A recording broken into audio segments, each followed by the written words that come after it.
તો મિત્રો, સૌથી પહેલાં આપણે ગેસ ઉપર આવી રીતના તવલું મૂકી દેવાનું છે, તમે વિડીયોમાં જોઈ શકો છો। ત્યાર પછી તેની અંદર આપણે અડધો લીટર જેટલું દૂધ નાખી દેવાનું છે। તો આપણું અડધો લીટર દૂધ તવલાની અંદર નખાઈ ગયું છે અને આપણે ગેસ પણ ચાલુ કરેલો છે।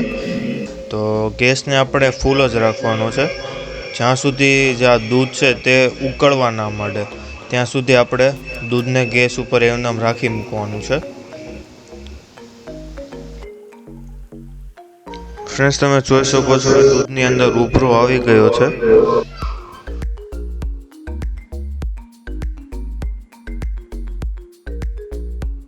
ત્યાર પછી મિત્રો, આપણે દૂધને ફાડવા માટે એક મોટું લીંબુ જોઈશે।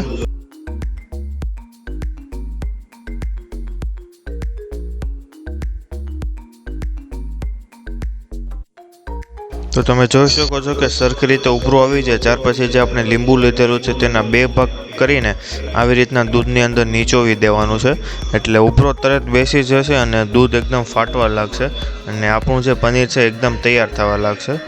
તો આવી રીતના આપણે 2 જે ભાગ કરેલા છે લીંબુના, તે 2 ભાગને તે દૂધની અંદર નાખી દેવાના છે।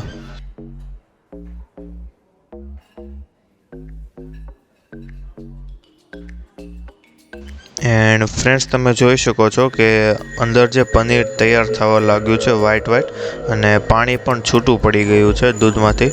જે ઉકળે છે તે પાણી છૂટું પડી ગયું છે અને જે વ્હાઈટ તમને દેખાય છે તે આપણું પનીર તૈયાર થઈ ગયું છે।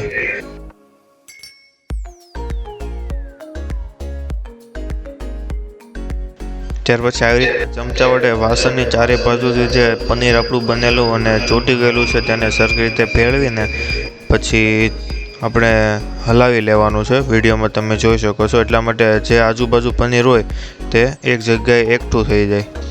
ને ત્યાર પછી જોઈ શકો છો કે આવું જાળીવાળું એક આપણે વાસણ લેવાનું છે। તો ત્યાર પછી આપણે થોડા સમય માટે આવી રીતના ચમચાથી હલાવવાનું છે।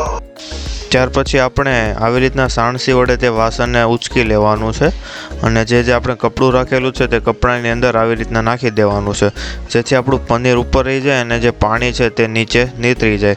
અને આ કપડામાં નાખીને આપણે નીતારશું તો પાણી બધું જ નીતરી જશે, એટલા માટે કપડામાં નાખશું અને સરખી રીતે ગાળી લઈશું। આવી રીતના જે પનીરના ટુકડા ચોટેલા હોય વાસણમાં તે પણ તેની અંદર લઈ લેવાના છે। પછી આવી રીતના કપડાને ચારે બાજુથી ભેગું કરીને અંદર જે પાણી છે તેને સરખી રીતે નીતારી લેવાનું છે।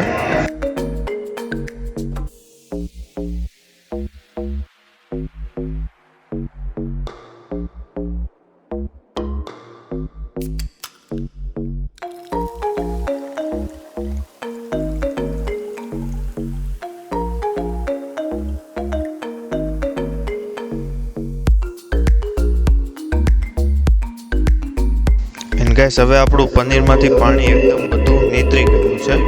હવે ત્યાર પછી તેને આવી રીતના ગોઠવી લેવાનું છે સરખી રીતે અને તેની ઉપર આવી રીતના વજનને મૂકી દેવાનું છે, જેથી જે પનીર છે ને તે એકદમ કડક થઈ જાય। એટલા માટે થોડી 5 મિનિટ જેટલું જ આપણે આવી રીતના ભારે વાસણ હોય અથવા તો તમે જોઈ શકો છો પાટલી હોય તેવા ભારે વાસણ આવી રીતના મૂકીને આવી રીતના પ્રેસ કરવાનું છે। 1 થી 2 મિનિટ પછી આવી રીતના આપણે તે કપડાને ખોલીને વેલણ વડે સરખો આકાર આપી દેવાનો છે। તમારે ચોરસ કરવું હોય તો તમારે કોઈ પણ એવું નાનું વાસણ હોય તેની અંદર પણ નાખીને તમે તે પ્રમાણેનો આકાર કરી શકો છો। તમારે જેવો આકાર કરવો હોય તેવા વાસણમાં નાખીને આકાર કરી શકો છો। ત્યાર પછી તેને વાસણ હોય તો તે વાસણમાં અથવા તો જે બીબામાં તમે નાખેલું હોય તેમાં રાખીને તમે ફ્રીઝરની અંદર આપણે તેને મૂકી દેવાનું છે, એટલે સરખી રીતના મસ્ત કડક થઈ જાય।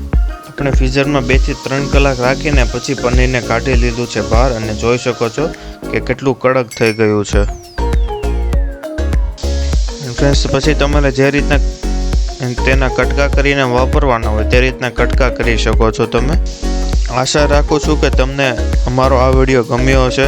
જો ગમ્યો હોય તો અમારા આ વિડીયોને લાઈક કરી દેજો અને જો તમે અમારી ચેનલ ઉપર નવા હો તો ચેનલને સબસ્ક્રાઈબ કરવાનું ના ભૂલતા। આપણે મળીએ છીએ આવી નવી રેસીપી સાથે।